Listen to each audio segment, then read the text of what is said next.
When Dr. Mansfield fixed his gaze on me and said, "Your meals are being laced with powerful drugs on purpose," it felt like my whole world shattered and rebuilt in an instant. For months, I had been stumbling, lightheaded, forgetting things, while my own children told me I was going crazy.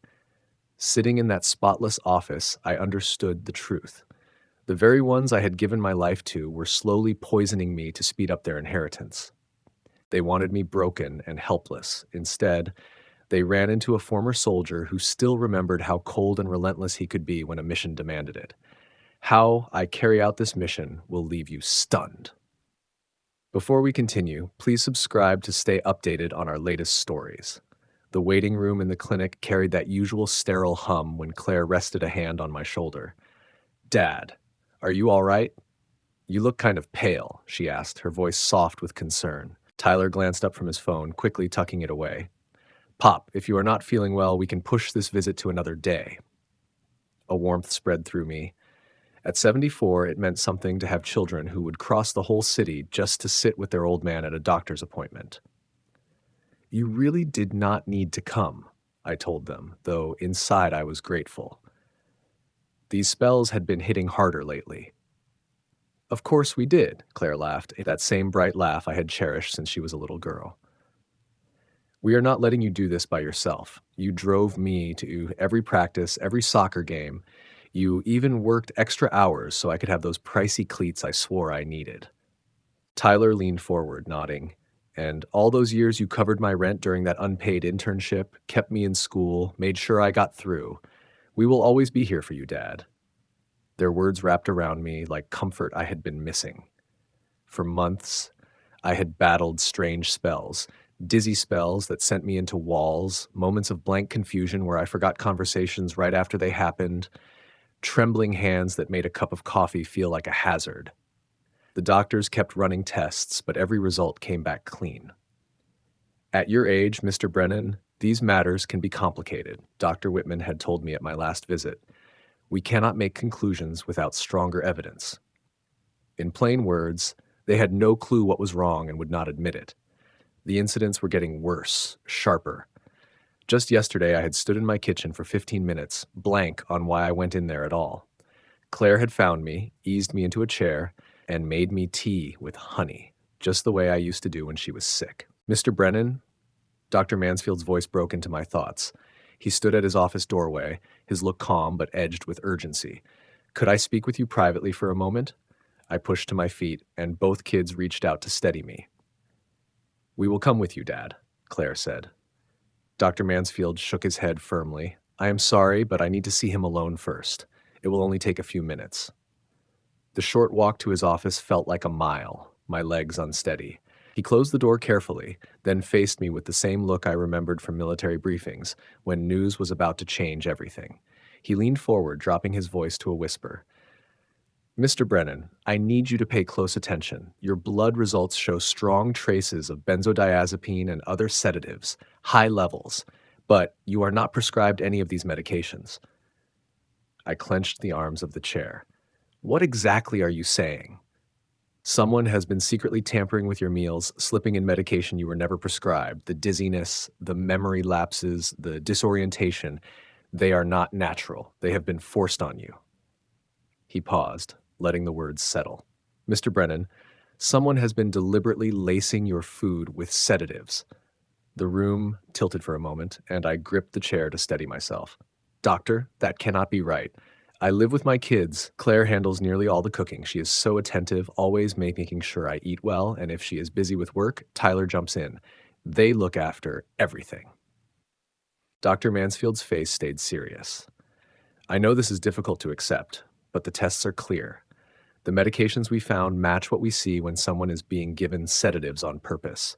The levels are too high, too steady, for this to be an accident." My old military habits kicked in. Study the evidence, challenge assumptions, but never dismiss intelligence just because it is uncomfortable. "You are absolutely sure? No possibility of mix-ups in the lab? No contamination in the samples?" "We triple-checked. 3 separate labs. Mr. Brennan, the only way this pattern shows up is if someone with regular access to your food is adding it deliberately." He leaned back, watching me carefully. I know it is painful to even think about, especially when it involves people close to you. My thoughts raced over the last few months. Claire's soups on the nights I felt sick, Tyler carrying coffee up to me on weekend mornings, their worried looks when I stumbled or forgot my words, the way they shared quick glances during my episodes, covering them with concern the second I noticed.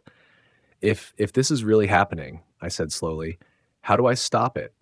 What does recovery look like? Dr. Mansfield pulled out a notepad. The first step is cutting off the source. You need to prepare your own meals. Drink only sealed beverages that you open yourself. The good news is these sedatives will flush out within a week and a half, maybe 10 days once you stop taking them in. Your symptoms should fade quickly. He handed me the sheet with instructions. But Mr. Brennan, if this is intentional, be cautious. Keep records. Think about contacting the authorities. I slid the paper into my jacket pocket. 28 years in military intelligence had drilled one lesson into me. Never show your hand until you understand the full operation. Doctor, I would rather look into this myself first, get a clear picture before I make accusations. Of course, he said, but please be careful. And if anything worsens or you feel unsafe, call emergency services immediately. Heading back to the waiting room, I felt like I was walking through fog, but not the same haze that had clouded my mind for months. This was the fog of a mission that needed assessment. I had to watch, test, confirm what seemed unthinkable. Claire rushed to me as soon as I stepped out. Dad, how did it go? You look upset. Tyler stood next to her, both of them wearing faces of deep concern. Yeah, Pop. Did Dr. Mansfield finally figure it out? Do they know what is wrong with them? Really looked. And for the first time in months, I felt sharp, even with the sedative still in my system. He said it is still unclear. Wants to run more tests in 10 days. Symptoms may get worse before they get better. I studied their reactions. Did Claire's eyes flash with something that was not concern? Did Tyler's posture loosen, like a small weight had been lifted? Oh, Dad, Claire said, holding my arm. Do not worry. I will take even better care of you. Make sure you are eating right, getting your vitamins. That is right, Tyler added. We are not going anywhere. We will get through this as a family. As we walked to the car, my mind clicked into operational mode. For the first time in months, I had a clear mission. And like every operation I had ever led, it would take patience, close observation, and precise execution. They believed they were looking after a fading old man. In truth, they were now being watched by someone who had spent a lifetime identifying and dismantling threats. The rules had shifted. They just did not know it yet. That first morning back in my own house, I caught sight of myself in the bathroom mirror. My hands shook, not from sedatives this time, but from raw fury mixed with disbelief. How do you even process the thought that your own children are quietly slipping medication into your food? The oatmeal Claire set down looked harmless, the same as always. Simple, wholesome. Extra blueberries today, Dad. They are great for memory, she said with the same warm smile that had tricked me for months. Thanks, sweetheart. The words felt bitter as I forced them out. I ate a few spoonfuls under her watchful eye, praising her cooking. The second she left the room, I rushed into the bathroom and made myself throw it up. Hardly the kind of precise tactics I had been trained for, but when you are desperate, you improvise. The coffee was trickier. Tyler liked to sit with me while I drank it, chatting about work, asking casual questions. I had to act creative, spill some by accident, claim I was already full, save half for later. He seemed satisfied that I was sipping slowly. Of course he was. My first sweep of the house was a disaster. Nerves got the best of me, and I barely got through Claire's dresser drawers before hearing her car in the driveway. My heart pounded like I was back in basic training, stumbling through a night drill. Some intelligence officer I was proving to be. It took 3 more days before I found the evidence, hidden in her bathroom. I had knocked over a bottle of moisturizer, and when it rolled behind the cabinet, I spotted a prescription tucked away. Rita Coleman. I had never heard the name, but the label hit me like a punch. Lorazepam. Medication for anxiety, easy to crush, easy to stir into food. Tyler's room held something worse. Research notes. Articles printed and marked up, inheritance laws highlighted, scribbled reminders about proving mental incompetence. My own son, the one I put through business school, the one who used to call me for advice on everything. He was studying how to take my life apart legally. But what I overheard one night nearly broke me. I had gone upstairs early, pretending to be worn out, just another act in my daily performance. At the top of the stairs, something made me pause. Maybe instinct, maybe paranoia. I crouched down, straining to hear their voices from the living room below. "I am so sick of this charade," Claire snapped, her voice sharp with venom. That tone did not belong to the little girl who once fell asleep on my chest during movie nights. "I know." And the way he stares at us with those grateful eyes every time we hand him a plate makes me want to puke. Tyler laughed, cold and foreign. My grip on the banister here kept me from collapsing right there. These were my children. Mine. 4 months, Claire went on. The lawyer said we need 4 months of steady decline before we can file. Honestly, I do not think I can keep up this act that long. The doses are hitting him harder now, Tyler replied. Did you see him yesterday, searching for his glasses when they were sitting right on his head? Maybe we can move things along faster. 4 months. They had a schedule, a strategy. And me? I was just a barrier to clear, a paycheck to claim. When Claire started talking about the downtown condo and my life insurance, something in me went still and cold. That was the moment grief turned into something sharper. I was no longer a broken father. I became something else entirely. I made it back to my room before the tears came. 28 years of service in the military, and I sat on my bed weeping like an old man who had lost everything. I had not cried like that since burying my wife 12 years ago. Maybe it was the emotional strain, maybe the last traces of those sedatives still working through me. But by dawn, the tears had hardened into resolve. They wanted to run their little operation on their father? Fine. But they had overlooked one crucial fact. I was not only a soldier. I was trained in intelligence, and I had been very, very good at my job. When the last traces of those sedatives cleared out of my body, it felt like swapping a broken radio for a brand new television. Every sight sharper, every sound crisp, and with that clarity, my next steps became obvious. But pure rage without proof, that was useless. I needed evidence that would stand up in a courtroom, something that could tear down their scheme brick by brick. This was not about shouting or confronting them at the dinner table. It was about dismantling their plan with precision. The first move I made was to collect samples. Every plate of food they placed in front of me, every cup of coffee, every so-called vitamin smoothie, Claire insisted would help me heal. I would swallow just enough to keep them calm, then quietly set aside portions in small containers I had picked up on a trip to the pharmacy. Each one felt like a bullet in a rifle, ammunition I would need for the war they had unknowingly started. Dr. Mansfield sounded hesitant when I called. Mr. Brennan, I understand, but testing food for criminal cases is not exactly standard procedure. Doctor, I cut in, steady and firm, the way I used to brief my men before missions. Someone is deliberately tampering with what I eat in my own home. I need evidence that is official, that will hold up in front of a judge. No speculation, no guesswork, solid proof. There was silence on the line, stretched tight as a tripwire. When he finally answered, his voice had lost its hesitation. If these results come back the way I expect, law enforcement will need to be involved immediately. Soon, doctor, but not yet. First, I need every piece of this puzzle in place. I felt like a sniper adjusting his scope.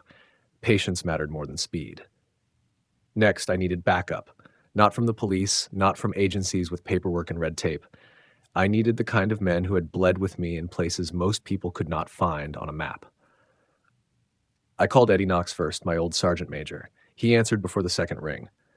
Brennan, you old bastard. His laugh was like hearing home again after years away. What mess did you drag yourself into now? My throat tightened, maybe the last of those sedatives messing with me, maybe just the weight of betrayal. The kind of mess where blood ties stop meaning anything, Eddie. I need help, surveillance, evidence. Off the record.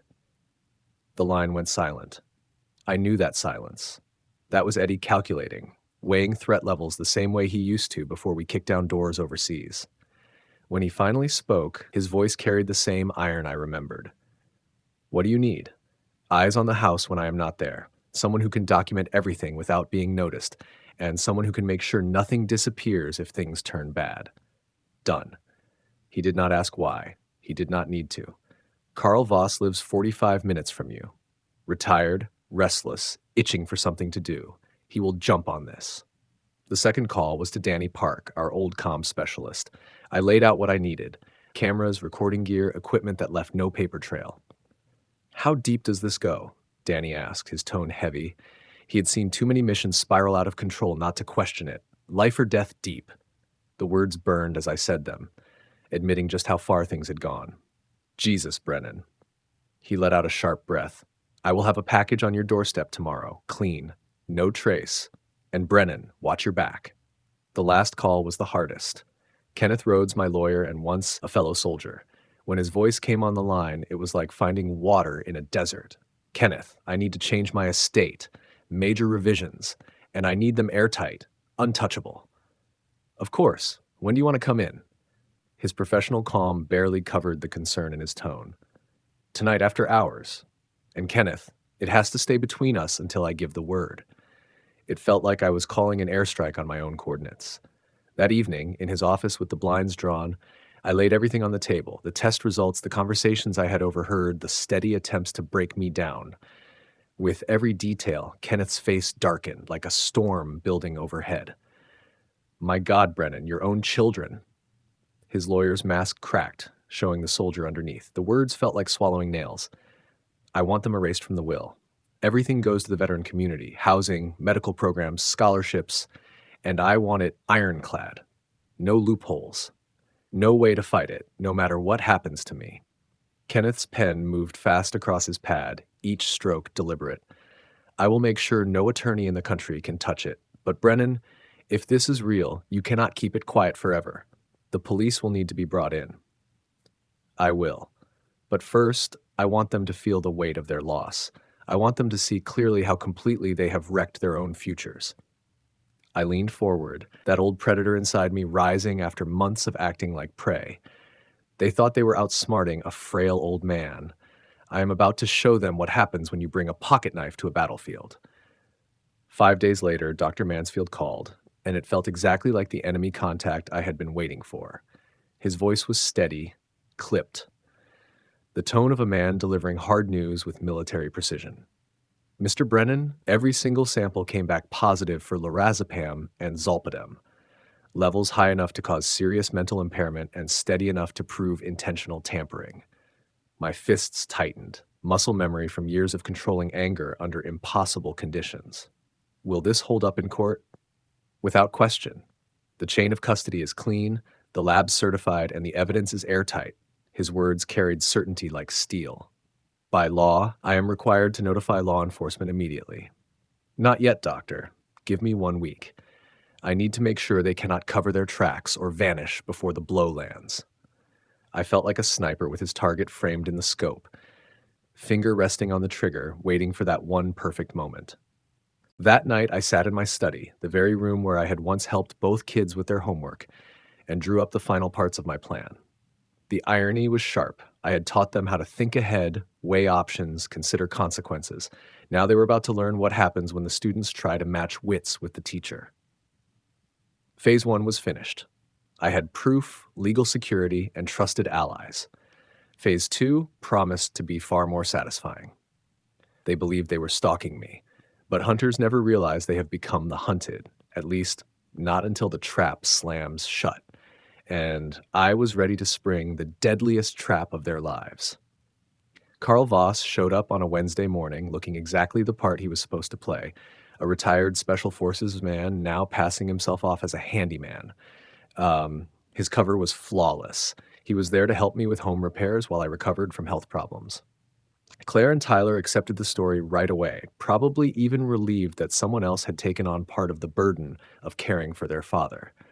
What they never realized was that within an hour, Karl had laced the house with surveillance.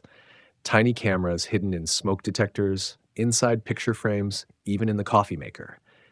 Every room except the bathrooms was now under constant watch, with the feeds going straight to a secure server Kenneth was monitoring from his office.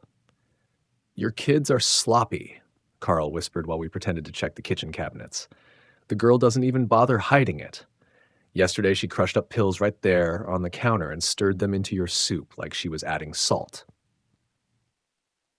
The words landed like a physical strike. In combat, you expect the enemy to try and kill you. But watching your own daughter poison food with the same practiced care she once used to frost your birthday cakes, that was a wound no battlefield could prepare you for.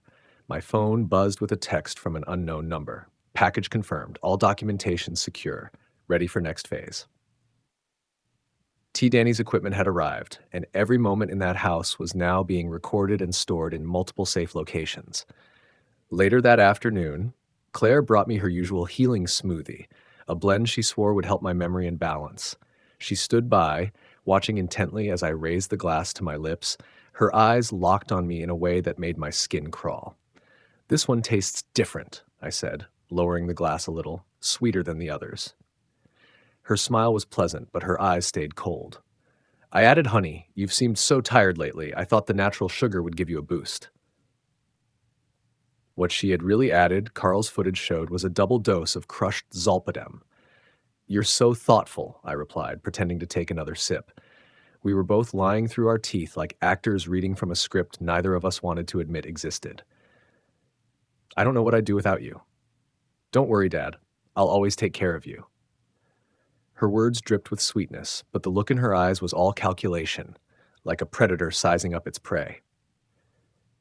That evening, Tyler suggested a movie night the way we used to do when they were kids. He chose Heat, a choice I couldn't help but notice, probably his idea of a private joke.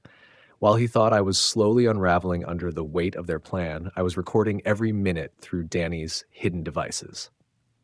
"You know, Pop," Tyler said during a particularly violent scene. "Life's strange. Sometimes the ones you trust the most are the ones who stab you in the back." I studied him, and what I saw wasn't my son anymore, just a stranger wearing his face.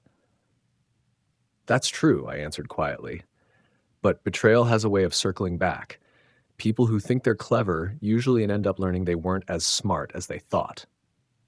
For a brief second, something shifted in his eyes. Maybe doubt, maybe fear, but he buried it quickly under that same mask of false concern. By Monday, I had evidence strong enough to put both of them away for attempted murder. But that wasn't enough. Not yet. They had been patient, running a long con on my life. Now it was their turn to feel what it meant to lose slowly, piece by piece. I started small. The Wi-Fi stopped working, forcing them to burn through data on their phones. The hot water heater developed an issue that Carl was conveniently struggling to diagnose. Little frustrations that stacked up until everything felt like friction. Then I moved into psychological warfare. I began forgetting things on purpose, but not the things they expected. I'd misplace my reading glasses, but suddenly recall exact details from their childhood. I'd forget what day it was, but remember, down to the penny, the tuition I paid for their college years. "Dad, do you remember what you had for breakfast?" Claire asked one morning. Her voice dipped in that fake, caring, patronizing tone. "Toast with marmalade," I answered smoothly, though she had given me oatmeal. Then I smiled faintly. "But it reminded me of when you were 9 and you brought me breakfast in bed for Father's Day. Burned pancakes. You were so proud of them." I let myself chuckle at the memory, then let the smile fade, putting on a look of uncertainty. Or was that Tyler? My memory isn't what it used to be. I studied her face closely. For just an instant, something real slipped through. Maybe guilt, maybe even a trace of the girl who once loved her father. But it vanished almost as quickly as it appeared, replaced by tight irritation. The unpredictability of my condition was bothering her more than any steady decline would have. Later that night, their voices drifted up from the living room. Low at first, but sharp enough for me to catch every word. "This isn't happening fast enough," Claire snapped. "We need to raise the doses again." "What if we go too far? What if something permanent happens?" Tyler sounded nervous. His tone, breaking the way it had when he was a teenager, caught sneaking out after curfew. "Would that really be such a tragedy?" Claire's voice carried a cold edge. "No more waiting, no more pretending. Problem solved, and we can finally move on with our lives." My grip on the stair railing tightened until my knuckles turned white. They weren't just trying to weaken me anymore. They were entertaining permanent solutions. and the casual way Claire suggested it cut deeper than any blade. Ice slid through my veins as I listened. These were my children, and they were calmly plotting how to erase me. By morning, my course was set. I dialed a number I hadn't called in years. Detective Stone, this is Walter Brennan. I need to discuss something sensitive, something involving family. Rachel Stone, Eddie's daughter. She had her father's instincts. Her voice sharpened immediately. What kind of family situation, Mr. Brennan? The kind where attempted murder collides with inheritance fraud. Can we meet somewhere private? And Rachel, this conversation never happened unless I give the word. When I hung up, I noticed something inside me had shifted. I wasn't angry anymore. Anger burns hot, blinds you, makes you sloppy. I didn't have room for that. What I felt now was colder, steadier, the focused resolve of a soldier who has identified his target and is ready to finish the mission. They had reminded me of one harsh truth. Sometimes the people who should love you most are the ones most willing to destroy you. But they had overlooked a truth even harsher. I had spent 28 years learning how to dismantle enemies who thought they had the upper hand. And I hadn't lost my touch. The reckoning came on a Friday morning, exactly 2 weeks after my meeting with Dr. Mansfield. I sat at the breakfast table calm on the outside while Claire prepared what she thought would be just another serving of my slow decline. Tyler sat across from me, scrolling on his phone, no doubt checking balances and daydreaming about the inheritance that wasn't coming. When Claire set the bowl of oatmeal in front of me, I pushed it aside. I am not hungry, I said quietly. Her mask slipped for a second before she caught it. Dad, you need to eat. The doctor said keeping up with nutrition is important for your recovery. Her voice carried the same forced concern, but the edge underneath told me everything. She needed me to swallow that oatmeal. Which doctor, Claire? I asked, looking up at her with eyes sharper than she had seen in months. Dr. Mansfield? The one who told me someone has been slipping medication into my meals for half a year. The spoon clattered out of her hand and hit the counter. Tyler froze mid-scroll, his thumb hanging above the screen. Dad, what are you talking about? She asked. Steady voice, pale face. I reached into my jacket and pulled out a thick folder, laying it on the table slowly, like setting down evidence at a trial. Lab reports. Every meal, every smoothie, every coffee you've handed me for the last 4 weeks, all testing positive for lorazepam and zolpidem. I flipped it open, showing page after page of stamped documents. Enough sedatives to put down an elephant, let alone your confused old man. Tyler pushed back from the table, halfway to his feet, until one look from me made him sink right back into his chair. This is insane. Why would we ever... For the inheritance, son. The word burned in my mouth. And I'll give you this. You did your homework well. That article in your desk, how long does it take to establish cognitive decline for legal purposes? Very thorough. Claire's mask cracked completely. You went through our things? You had no right? I had no right? My voice dropped into the same cold tone I'd used in interrogation tents overseas. I had no right to investigate why I was losing my mind in my own house, why my own children stood by, watching me stumble like a broken puppet, pretending to care. The silence stretched, heavy as a battlefield before the shooting starts. They were calculating, trying to decide if there was still a way to claw back control. I heard you, I continued, voice steady, anger held tight on a leash, talking about how tired you were of pretending, talking about raising the doses, talking about permanent solutions. Tyler's hands trembled against the table. Dad, if you would just let us explain. Explain what? I leaned forward, studying their faces as if they were enemy dossiers. Explain how you convinced me to let you move in under the lie of caring for your aging father. Explain how you studied the exact sedatives that would keep me weak and confused. Or maybe explain how you debated whether it would really be so terrible if something permanent happened to me. Claire's eyes filled with tears, but I'd seen that act too many times before. Crocodile tears never moved me. You don't understand, she whispered. The pressure we've been under. Tyler has debts, and I've been drowning trying to keep the business alive. So your solution was to poison your father until he was legally incompetent? To steal the life I built?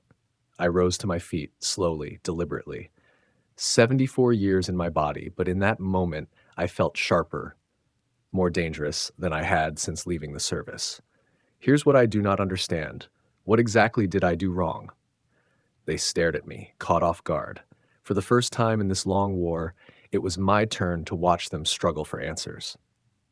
Seriously, I pressed on, my voice breaking despite every ounce of discipline I tried to hold. What did I do as a father that made you believe you couldn't just ask me for help? When have I ever turned you away? When have I ever made you feel like you couldn't bring your problems to me? That was when Tyler's composure collapsed. His tears came raw this time, not calculated. Dad, we just thought. You thought what? That I'd judge you? That I'd give you a lecture about being responsible? My throat burned, my own eyes stinging. Maybe remnants of those sedatives still, maybe just the truth finally breaking through. Tyler, when you were 11 and broke Mrs. Gallagher's window with a baseball, who covered the cost? When you wrecked my car in college, who paid the repairs and never said a word? When your business idea went under, who handed you money without demanding answers? We know, Dad, and you, Claire. I turned to her, though it felt like staring at a stranger wearing my daughter's face. When you wanted to quit that miserable job and launch your own business, who scraped together the startup money? When you needed a co-signer for your apartment, who signed the papers?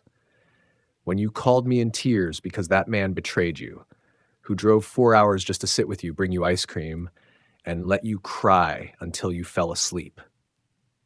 She couldn't meet my eyes. Her voice came small, almost childlike.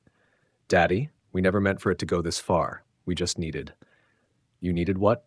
More money? All you had to do was ask? Love? You already had every ounce of it I could give.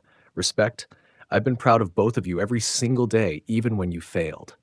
My voice rose, sharper than it had been in years. 28 years of iron discipline splintering. So explain to me, what did I do that made you think the answer was to slowly poison your father into incompetence so you could strip away everything he worked for?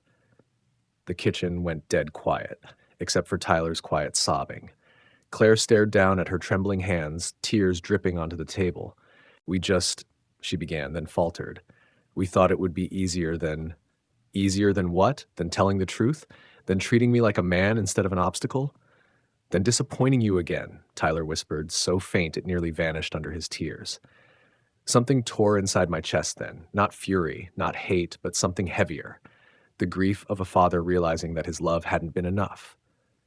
Son, I said softly, the only way you could ever disappoint me is by proving you thought so little of me, and so little of yourselves that you chose betrayal over honesty, that you chose this. That was when the sound of engines filled the driveway. Car doors slammed, heavy footsteps on the porch. I looked at them. My children, my poisoners, the two people I had loved more than life itself, and felt something cold settle deep inside me, final and unshakable. That will be Detective Stone and her team, I said evenly. I called them this morning. They have everything, the lab work, the recordings, the footage of you preparing my food. I rose from the table as the doorbell rang, followed by urgent pounding. I wanted to ask you that question first. I needed to know what I had done wrong before they took you away. The pounding grew louder. Police! Open the door! Claire's face twisted, caught between desperation and fury. Dad, please, you can't do this. We're your children. I walked to the front door, paused, and turned back one last time. No, I said quietly. My children would never have plotted to poison their father. I don't know who you people are. A month later, I sit on my back porch as the sun lifts over the mountains, turning the ridges gold. There's a mug of coffee in my hands. Coffee I brewed myself in a kitchen that belongs only to me. The silence here isn't heavy anymore. It's not the suffocating quiet of a house poisoned by lies. It's the calm of a man who finally knows where he stands. The arraignment came fast and hit hard. Bail was denied. The judge called their crime a systematic attempt to erase the mental capacity of a vulnerable family member for financial gain. Tyler broke down in the courtroom, sobbing openly as the charges were read. Claire just sat there, stone-faced, like she still couldn't process the fact that she had been caught. Their attorneys wasted no time reaching out, trying to sniff around for plea deals, hinting that maybe reduced sentences were possible if I showed mercy. I told Kenneth to deliver one message on my behalf. Mr. Brennan believes that attempting to poison someone deserves the full weight of the law, Family ties don't change that. The trial is still months away, but I've already given my testimony. Talking about the symptoms, the dizziness, the fear of losing my mind, that wasn't the hardest part. The hardest part was answering the prosecutor when he asked how this had changed my relationship with my children. There is no relationship, I said into the camera, my voice steady. The son and daughter I thought I raised, they never truly existed. The people sitting in that courtroom are strangers who happen to share my DNA and my dinner table. I cut off their phone numbers the day after the arrests, changed the house line completely. When their lawyers mentioned they wanted to send me letters from jail, I told Kenneth to return them unopened. Some bridges, once set on fire, should never be crossed again. Meanwhile, the veterans community has been nothing short of extraordinary. The housing initiative funded by my estate is already building its first facility. The scholarship fund has its first batch of applicants. The medical assistance program has already paid for treatments the VA couldn't cover, giving 3 veterans the care they should have had long ago. Every cent my children thought they were owed is now reshaping lives of people who actually earned it. I've started volunteering at the local VA center, helping other veterans find their footing in civilian life. Funny thing, I spent decades saving for my kids, only to realize I feel wealthier now than I ever did. Maybe that's the lesson I was too blind to see. What you give freely with open hands has real value. What's stolen in the dark never does. Eddie Knox drops by most weekends. We sit out here on this porch, sipping coffee and talking about anything but the obvious. Yesterday, he brought his granddaughter along, a bright little girl, maybe 7 years old. The way she looked at him with pure trust and love reminded me of what I'd once had and what I'd lost. "You ever think you'll change your mind?" Eddie asked after she drifted off in the hammock between us. About cutting them off completely? I thought about it a long while, watching the last streaks of gold fade on the mountains. "I think about the kids they used to be," I said at last. But those kids grew up into adults who decided that poisoning their father was easier than talking to him. I can't save the children they once were by excusing the people they've become. The truth is never as clean as we wish it was. There are nights, quiet, empty nights, when the house feels too large and my mind drifts back to softer times. Birthday mornings with wrapping paper scattered across the floor. Christmas trees lit up with laughter in the air. Teaching Tyler how to handle a steering wheel for the first time. Helping Claire practice for her first real job interview. Those memories rise up like ghosts. But they pass quickly, because nostalgia is a luxury I cannot afford for people who chose to slip sedatives into my meals and try to buy my death with my own money. Dr. Mansfield still calls once a week, not so much as a physician anymore, but as a friend. My balance is steady now, my memory sharp, the tremors gone as if they never existed. The body heals fast when it is not under attack, especially when the attack is coming from the very people who should have been your shield. Carl Voss finished the new security system yesterday. Just in case, he said, though both of us knew it was more for my peace of mind than for any real threat. My children sit in jail awaiting trial, abandoned even by the handful of friends they once had. Still, the cameras, the alarms, the reinforced locks, they give me calm. And after what I've lived through, calm is worth more than gold. Life feels different now, stripped down to its essentials. I cook my own food, brew my own coffee, and make decisions without second-guessing if my judgment has been tampered with. I've rediscovered the simple dignity of trusting my own mind. If I misplace my keys these days, it's just human forgetfulness, not a sign of someone quietly stealing my sanity. The lesson I've carried out of this isn't wrapped up in tidy words like trust or forgiveness. It's harsher than that. Some people will take everything you're willing to hand them, and then they'll find a way to take more. The only safeguard you have is the strength to cut them off completely when they cross a line that should never be crossed. My children taught me something I wish I had learned sooner, that love without boundaries isn't really love. It's enabling. And enabling, taken far enough, is nothing more than helping in your own destruction. I miss the kids they used to be. I'll probably always miss them, but I do not miss the adults they turned into, and I've finally accepted that those are not the same people. The sun climbs higher, washing the mountains from gold into their ordinary blue. I drain the last of my coffee and step back into my house. It's quiet, it's safe, and it's mine. Every choice belongs to me, every meal is my own, and every soul I let into my life has earned their place. It's a good life. Not the one I thought I'd have, but the one I chose the moment I learned the difference between being alone and being free. And freedom, I've come to realize, is worth everything you have to surrender in order to claim it. To hear the next story, click the box on the left. And as always, thank you for watching.